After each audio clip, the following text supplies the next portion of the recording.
আমার এই লাল মুরগিটা সুস্থ ছিল, সঠিকভাবে কোনো সমস্যা ছিল না।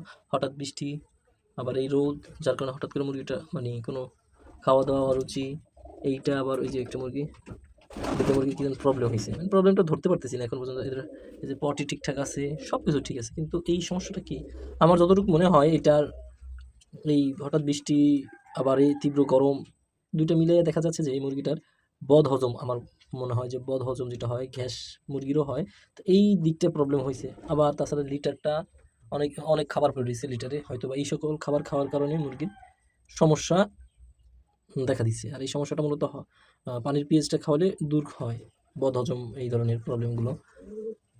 এখানে মুরগিটা ধরে দেখবি এটা আসলে ওয়েট লস হয়েছে কিনা, অথবা মুরগিটার খাবারের থলিতে গ্যাস জমে আছে কিনা, এই সকল কিছু আমার জানতে হবে। এটা দেখলে আরও দেখলে বুঝতে পারবো যে এই মুরগিটার কি সমস্যা হইতেছে, যার কারণে এই ধরনের মানে চুপচাপ রয়েছে, ডিম তো পারেই না এবং খাওয়া দাওয়াই টোটালি বন্ধ।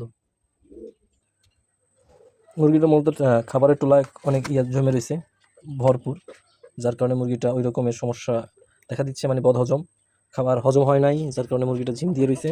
আর এটা মূলত হয় পানি বা ময়লা খাবার খাইলে।